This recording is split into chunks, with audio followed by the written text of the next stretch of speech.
Thank you, Acting President. Can I just open up by saying that there is nothing in the alleged corrupt practices within the CFMEU that is in any way acceptable, that a corrupt union corrupts the union movement, besmirches the union movement. And I think we all agree on that across the chamber. And as such, that corruption, to the degree that it exists, and that is to be determined and should be determined, and I have no doubt will be determined, should be eliminated. Can I also say that for me, the construction industry, and picking up on Ms Terpstra's comments, for me, the construction industry has always been a part of my life. My grandfather was a life member of the BWIU New South Wales branch and later in the Queensland branch. My first job in the union movement was working for the BWIU, now part of the CFMEU, in Queensland.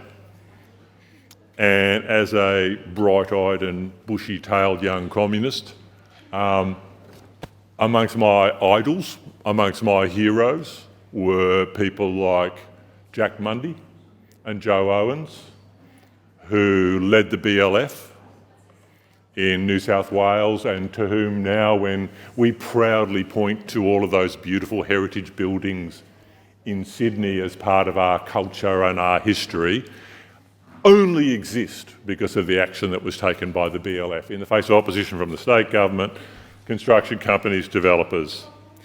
And I've also in my life had the pleasure or the displeasure of also seeing firsthand the work of people like Norm Gallagher, who was profoundly corrupt and who undermined other sections of the union movement, including the BWIU, did dirty deals and ultimately got his comeuppance. And now it would appear that Mr Setka may be about to join that queue. But in an industry that is incredibly dangerous, where workplace injury and fatalities are endemic, a strong and representative union is critical. It is critical. And let's recognise that if we look at the data from the ILO, from the International Labour Organisation, the Australian construction industry is the second most productive in the developed world, and it is the safest construction industry in the developed world. So the question in my mind then is one of how do we best ensure that this corruption is rooted out within the construction division of the CFMEU. And I want to stress that we are talking specifically about the construction division because the CFMEU in Victoria is obviously more than one union, and I think everyone's been happy to just lump together this thing which is the CFMEU, when in fact there is obviously the Mining and Energy Union, that is not part of this. There is the Manufacturing Workers Union, which is not part of this. There is also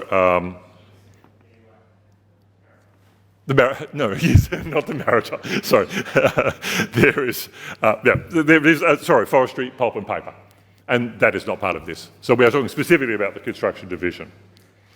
And I guess if we're looking at how this might move forward, I guess before we work out where we might want to go, it's perhaps worthwhile taking just a second to reflect upon what's already happening.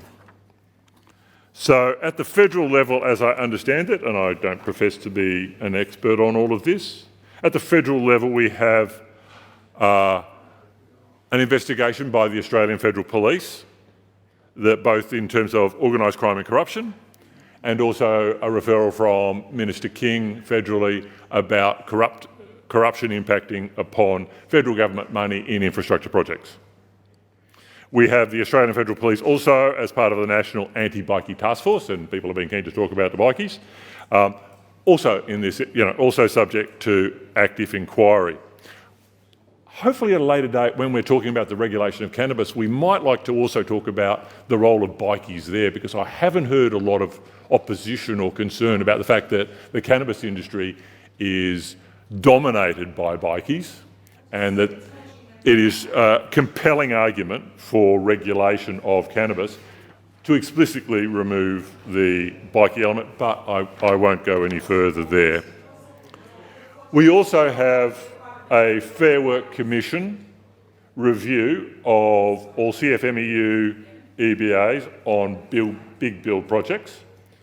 And we also have the Fair Work Commission appointment of an external administrator, which is every bit plus a little bit more of what an administrator would do to a bankrupted company, or a company that's going into administration. They have the power to hire and fire, the power to review all decisions, to look at governance structures, to look at all levels. And so, and there's clearly been a lot of stuff that's been identified that is deeply concerning, that no doubt that external administrator would want to look at.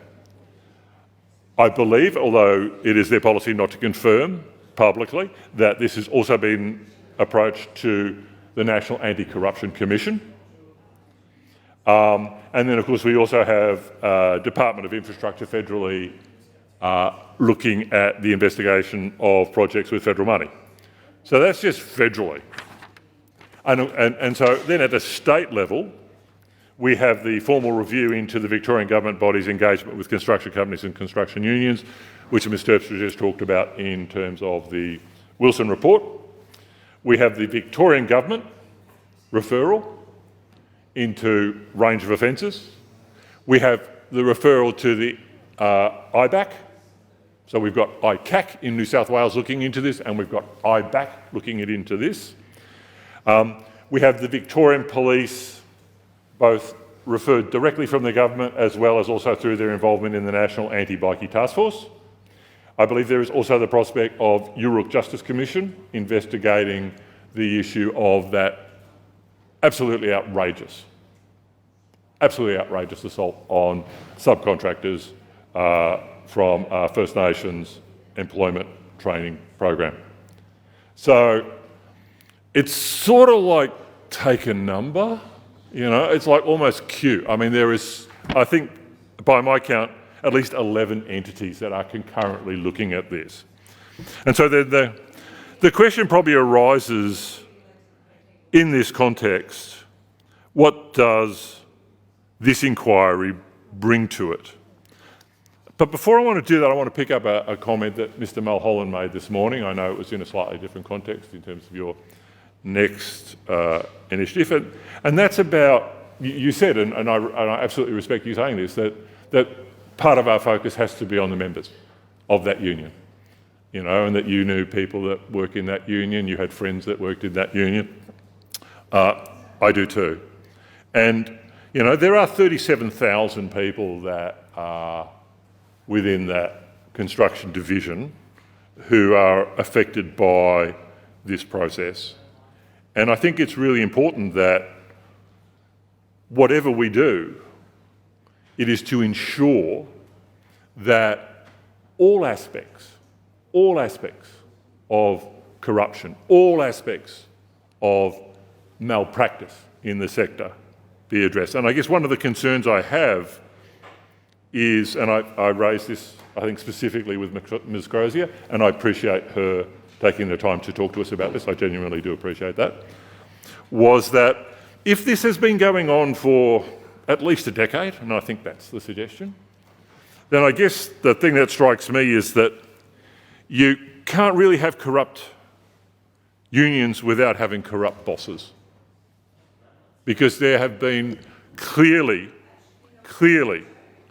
a whole lot of people there. And we did suggest, well, I'm happy to come to CBUS because that opens a whole other Pandora's box there, but I'll actually pick that one up, I'll come to that. You can't have corrupt unions without corrupt bosses. More than that, there's a whole lot of issues here which an inquiry, as we see it, will not address. You know, how do we address the question of phoenixing, which we know is endemic in this industry? You know, builders who just live to die and recycle their finances. Mr. Ettershank, thank you. Your time has expired. Oh.